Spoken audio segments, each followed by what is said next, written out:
Hello students, today we are discuss English translation का class 8 का chapter 8 past indefinite tense. ठीक है, इसकी पहचान क्या होगी, कैसे पहचानेंगे पास्ट इंडेफिनिट टेंस को। ठीक है, तो पास्ट इंडेफिनिट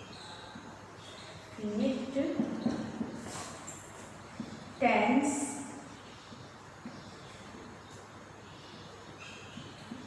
के वाक्यों में, टेंस के वाक्यों के अंत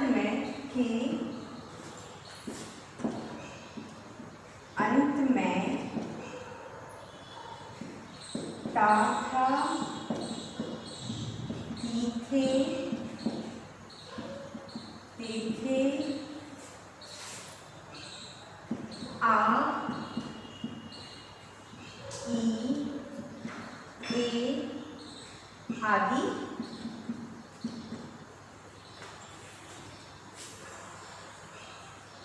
शब्दों का प्रयोग होता है। आदि शब्दों का प्रयोग होता है।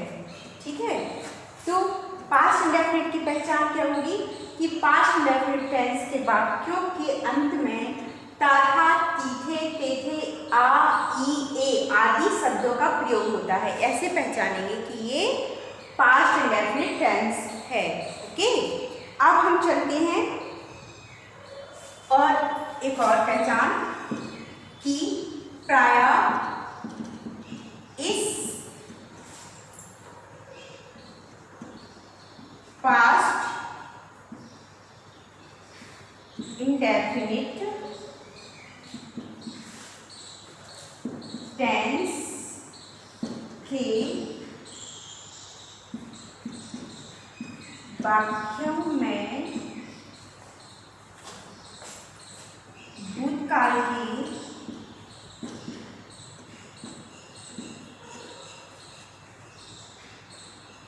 किसी समय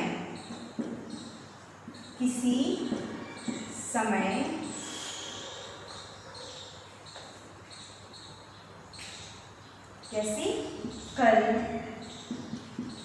परसों, पिछले सप्ताह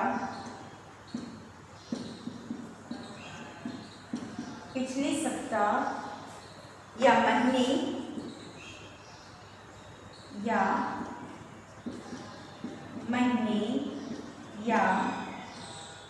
वर्ष का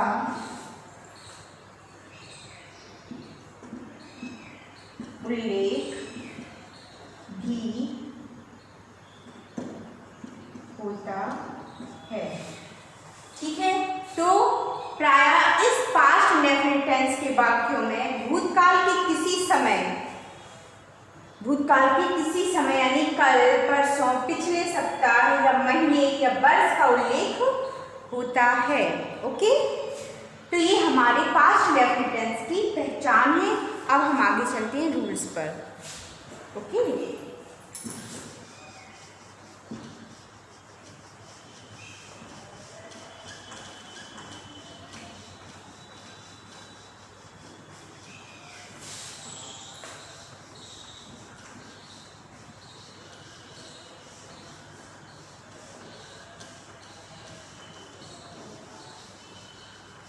अब हम आते हैं रूल्स पर।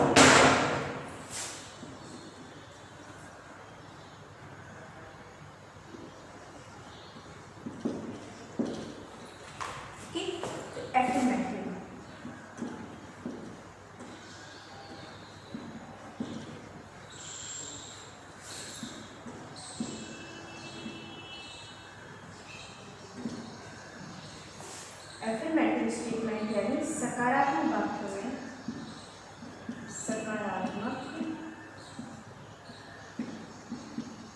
वाक्यों में सब्जेक्ट के बाद वर्ब सब्जेक्ट के बाद वाक्य में क्या है, वर्ब की पास्ट टेंस या सेकंड फॉर्म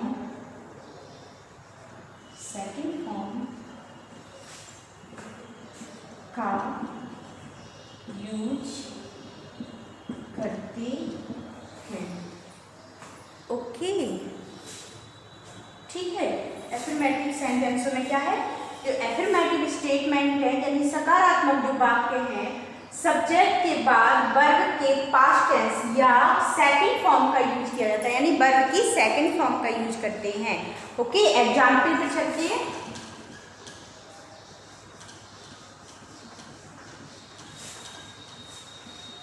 एग्जाम्पल देख लेते हैं।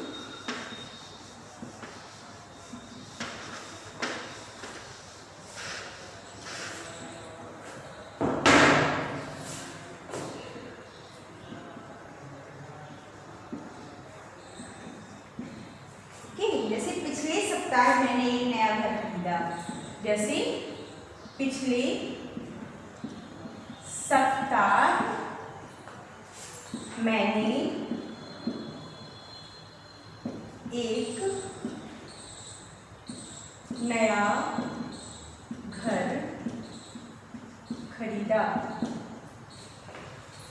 तो आई, अब हम खरीदे का सेकंड फॉर्म यानी हमें बाय का सेकंड फॉर्म यूज करना पड़ेगा। तो bought, I bot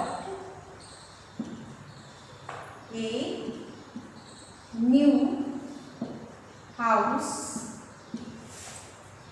last week, पिछले सप्ताह, last week. Okay, full stop. तो पिछले सप्ताह मैंने एक नया घर खरीदा। ठीक है, तो ये पहचान है हमारे सेंटेंस की कि ये पास्ट इंडेफिनिट में है और हम इसको वैसे ही बनाएंगे। पहले कर्ता रखते हैं तो आई, फिर हम रखेंगे वर्ब। तो वाई की सेकंड फॉर्म बॉट होगी, a new house last week. फिर हम सेंटेंस को बना देते हैं। ओके, अब हम चलते हैं सेकंड पर। मैंने जंगल में एक हाथी देखा। मैंने जंगल में एक हाथी देखा। तो आई, सी की सेकंड फॉर्म सा होगी। I saw elephant in the forest, जंगल में। ठीक है, मैंने जंगल में एक हाथी देखा। तो I saw a elephant in the forest. हमारे जो बनाने का जो रूल होता है, पहले सब्जेक्ट फिर वर्ब फिर ऑब्जेक्ट, वो तो वैसे ही चलता है, बट हमें जो रूल्स होते हैं कि वर्ब की सेकंड फॉर्म किस में लगेगी, तो हमारे जो पास्ट इंडेफिनिट है उसमें वर्ब की सेकंड फॉर्म लगेगी। ओके, एक और एग्जाम्पल देख लेते हैं। रात एक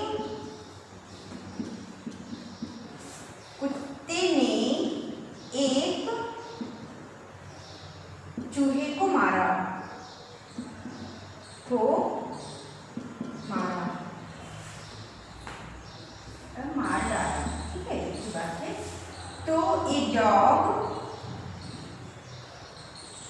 killed a mouse in the night.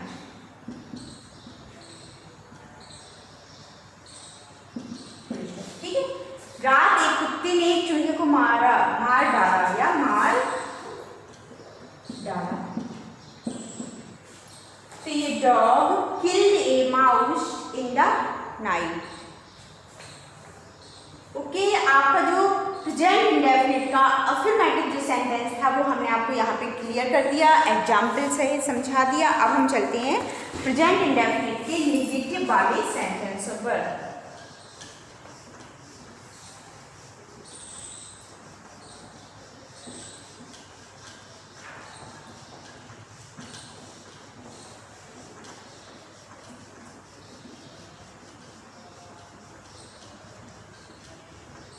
Present indefinite के नेगेटिव वाले सेंटेंस पर।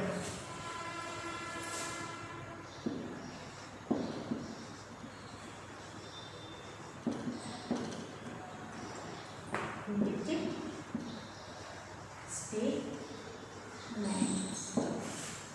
ओके, यानी नकारात्मक वाक्य।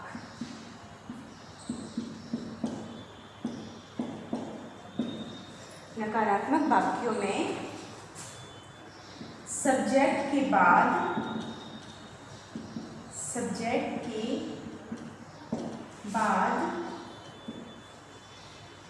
डिड नॉट और वर्ब के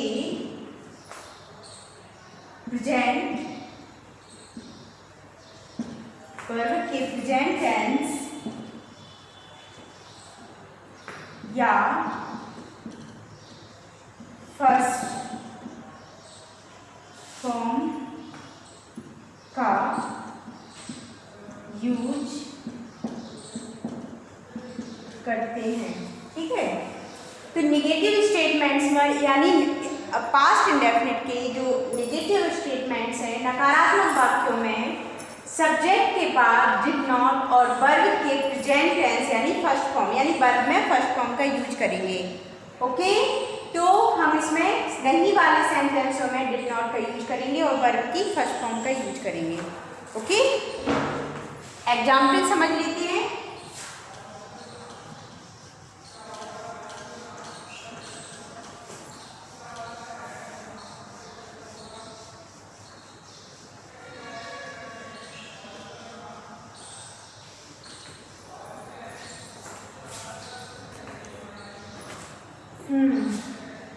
तो देखते हैं जैसे एग्जाम्पल,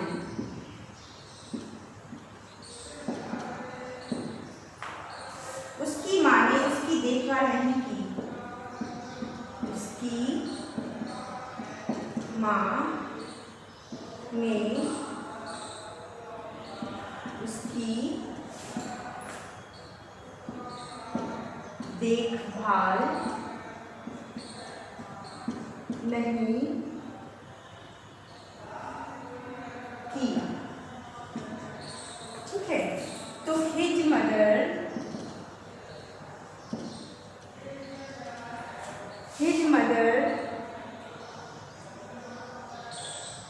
अब नहीं है ना, तो did not look after him. Did not look after him.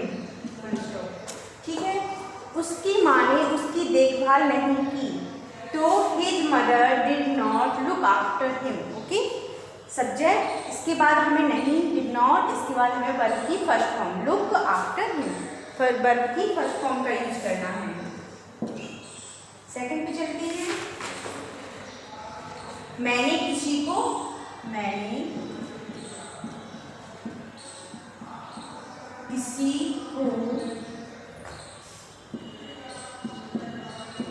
धोखा नहीं दिया।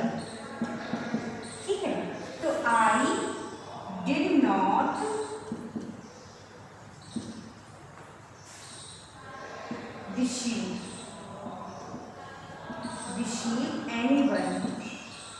deceive anyone। ओके, तो मैंने किसी को धोखा नहीं दिया, तो I did not deceive anyone. Clear? बच्चे प्रदर्शनी देखने नहीं गए। बच्चे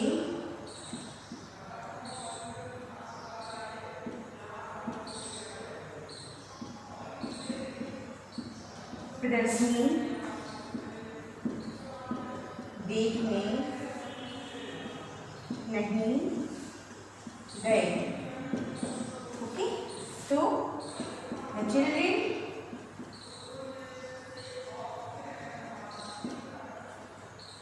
did not go to see the exhibition, the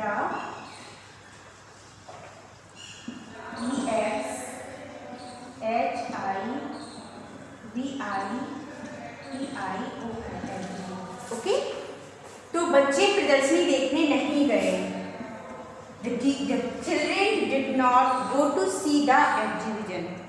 okay, इस तरह से हमारा जो नेगेटिव वाला सेंटेंस है पास्ट इंडेफिनिट उसमें डिड नॉट लगता है, चाहे सिंगुलर हो या प्लूरल हो, डिड नॉट का यूज करेंगे, उसके साथ वर्ब की फर्स्ट फॉर्म का यूज करेंगे। ओके, अब हम चलते हैं इंट्रोगेटिव वाले सेंटेंसों पर।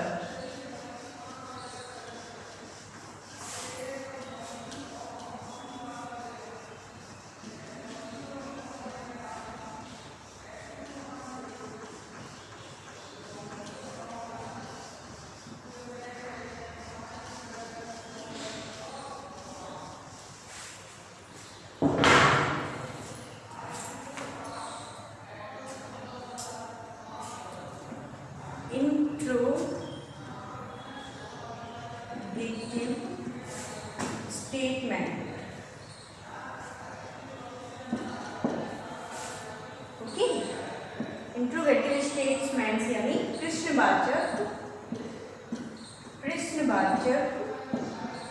वाक्य यानी वाक्यों में।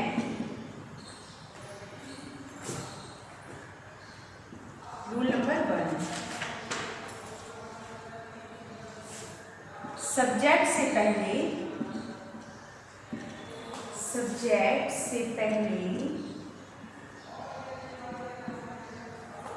डिड का और बाद में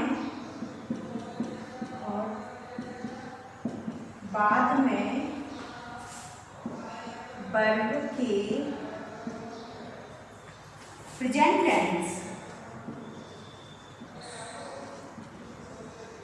टेंस फर्स्ट फॉर्म का प्रयोग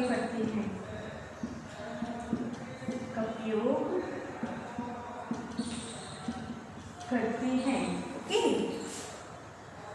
नंबर 2, व्हेन, हाउ, whose,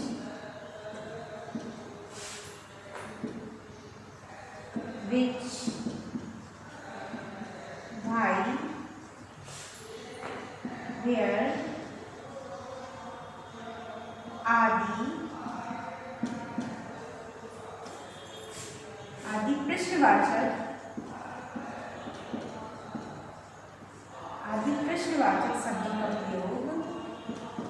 शब्दों का प्रयोग डिड से पहले करते हैं, डिड से पहले किया जाता है,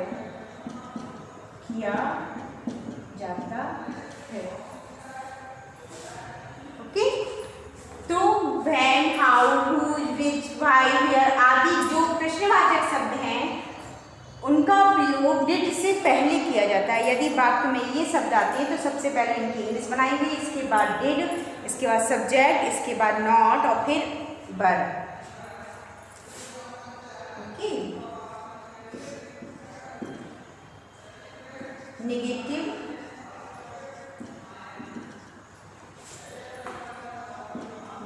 क्वेश्चंस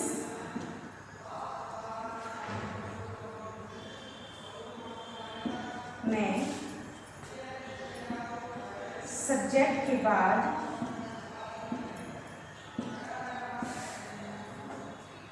नॉट लगाते हैं।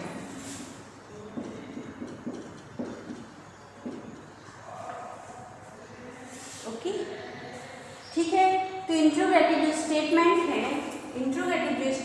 है प्रश्नवाचक शब्दों में सब्जेक्ट से पहले डिड का और बाद में वर्ब की प्रेजेंट टेंस यानी फर्स्ट फॉर्म का यूज किया जाता है। When, how, whose, which, why, where आदि जो प्रश्नवाचक वर्ड हैं उन शब्दों का प्रयोग डिड से पहले किया जाता है और नेगेटिव क्वेश्चंस में सब्जेक्ट के बाद नॉट लगाते हैं। नेगेटिव क्वेश्चंस में क्या करते हैं, सब्जेक्ट के बाद नॉट लगा देते हैं। अब इनका एग्जाम्पल देख लेते हैं।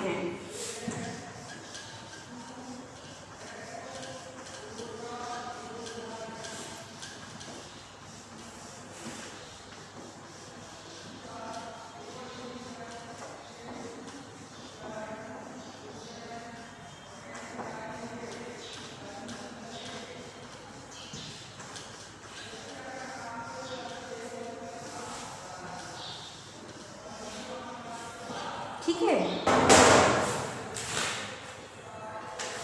इंट्रोगेटिव सेंटेंसों पर एग्जाम्पल देख लेते हैं।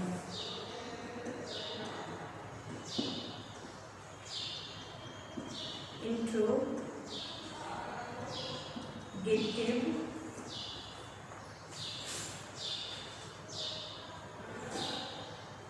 स्टेटमेंट, इंट्रोगेटिव स्टेटमेंट्स यानी एग्जाम्पल।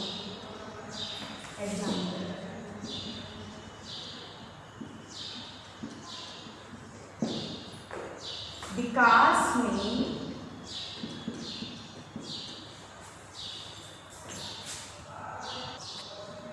ठीक है, तो जैसे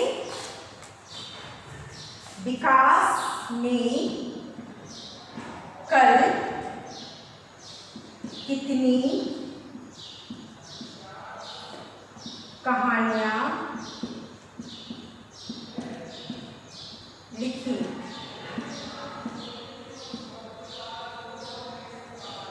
तो how many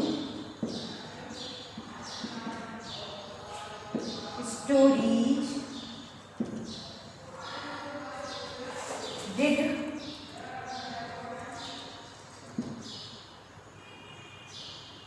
Vikas write yesterday। Question mark, Vikas ने कल कितनी कहानियां लिखी। तो how many story did Vikas write yesterday। Okay, तो पहले हमने क्वेश्चन वर्ड लिखा, इसके बाद पूरा लिखा जाएगा इतना, फिर हेल्पिंग वर्ब, फिर सब्जेक्ट रहेगा, फिर हमारी वर्ब की फर्स्ट फॉर्म रहेगी, इसके बाद जो बचा हुआ ऑब्जेक्ट रहेगा वो हम लिखेंगे। ओके, अब हम चलते हैं नंबर 2 पर। क्या आपने कभी झूठ नहीं बोला। क्या आपने कभी झूठ नहीं बोला। ठीक है, तो क्या अगर आता है हमारे वाक्य में, तो सबसे पहले हम क्या यानी हेल्पिंग वर्ब रखते हैं। तो पहले तो हमें पहचाना है कि हमारा सेंटेंस पास्ट इंडेफिनिट है, कौन सा है। तो पास्ट इंडेफिनिट में हमारा डिड लगेगा। ठीक है, हेल्पिंग वर्ब डिड आएगी। डिड यू नेवर, नॉट नहीं आएगा, नेवर टेल आएगी, क्वेश्चन मार्क। ओके, अब नंबर 3, क्या आपको वहां कोई मिला। क्या आपको वहां कोई मिला। ठीक है, तो क्या के लिए डिड, सब्जेक्ट कुछ भी हो, हेल्पिंग वर्ब डिड ही रहेगी। Did you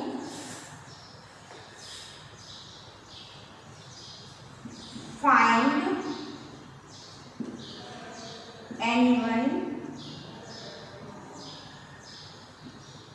anyone there। ठीक है, देखो क्या आपको वहां कोई मिला। तो did you find anyone there, क्या आपको वहां पे कोई मिला। ठीक है, ये आपका पास्ट इंडेफिनिट का हमने कंप्लीट करा दिया है। पास्ट इंडेफिनिट टेंस के सारे रूल, अफर्मेटिव, नेगेटिव और इंट्रोगेटिव समझा दिया। तो इस तरह से आपका जो पास्ट टेंस था वो कंप्लीट हो गया है, पास्ट इंडेफिनिट टेंस था वो कंप्लीट हो गया है। ठीक है, अब हम थोड़ा सा आपको जैसे वर्ब है, जैसे वर्ब है वो हम आपको समझा दे रहे हैं, फर्स्ट सेकंड थर्ड पर्सन क्या होती है वर्ब।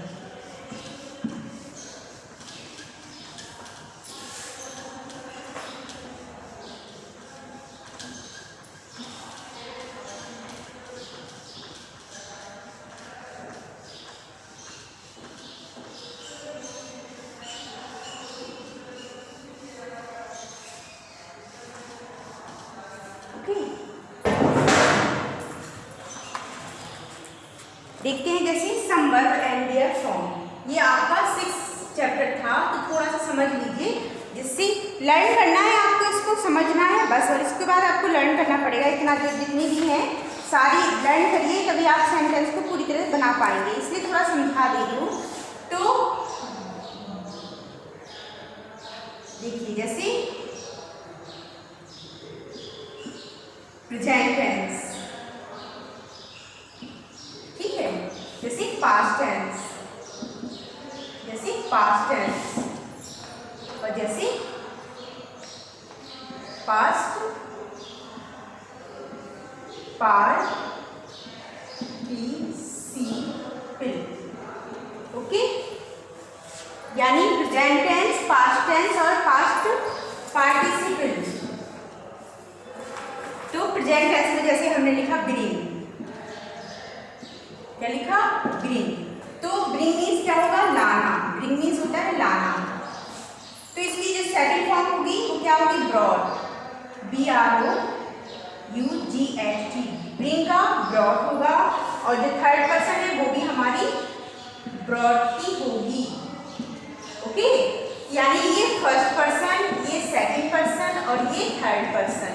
हम लोग कहते हैं ना फॉर्म लगाने, तो फर्स्ट फॉर्म, सेकंड फॉर्म और थर्ड फॉर्म। ओके, ये हमारे वर्ब की फर्स्ट फॉर्म है, ये सेकंड फॉर्म है, ये थर्ड फॉर्म है। ओके, अब जैसे build, BUILD, build, build means बनाना, मीन्स भी आना जरूरी है, क्योंकि हम हिंदी के टेंसों को ही इंग्लिश में ट्रांसलेट करते हैं, तो बनाना। तो इसकी सेकंड फॉर्म होगी BUILT, बिल्ड, और इसकी थर्ड फॉर्म भी होगी BUILT, बिल्ड। ओके, अब जैसे change, CHANGE, change, change means बदलना, चेंज मीन्स बदलना, ठीक है। तो चेंज, CHANDEGE, चेंज, और थर्ड फॉर्म भी होगी आपकी CHANGEB, चेंज। ओके, यानी चेंज मीन्स बदलना, तो चेंज और चेंज, ये आपकी पास्ट है, ये आपकी थर्ड है, सेकंड थर्ड फॉर्म। ओके, इस तरह से आपकी ये फर्स्ट सेकंड थर्ड फॉर्म है। सभी को लर्न करिए, समझिए, ठीक है।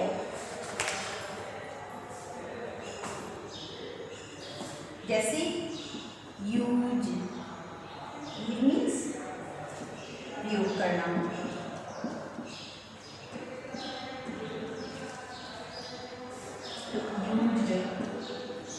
थर्ड फॉर्म क्या आएगी आपकी, जहाँ तक ई भी लग जाता है थर्ड फॉर्म में। और जैसे विन,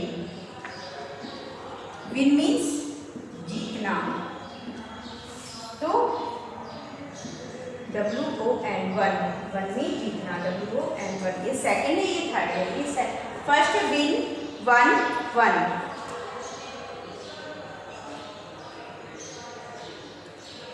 ठीक है, देखो जैसे कुछ फॉर्म ऐसी होती है जो बदलती नहीं है, जैसे सट, सट मीन्स बंद करना, सट मीन्स बंद करना, तो सट, सट। ओके, सट, सट। इस तरह से आपकी ये फॉर्म हो गई है, समझना है, लर्न करना है इनको, और लर्न कर लीजिए इनको। प्रेजेंट टेंस करवा दिए हमने आपके, पास्ट टेंस करवा दिए। अब हमारे पास्ट प्रेजेंट इंडेफिनिट हो गए, प्रेजेंट इंडेफिनिट टेंस हो गए हमारे कंप्लीट, पास्ट इंडेफिनिट टेंस हो गए हमारे कंप्लीट। अब हम नेक्स्ट वीडियो में चलेंगे फ्यूचर इंडेफिनिट टेंस पर। कहाँ चलेंगे? फ्यूचर इंडेफिनिट टेंस पर चलेंगे। ठीक है, तो हमारा जो चैप्टर 8 था वो आज हमने कंप्लीट करा दिया आप लोगों को। ठीक है, तो नेक्स्ट चलते हैं, नेक्स्ट वीडियो में देखेंगे नेक्स्ट चैप्टर को। Thank you.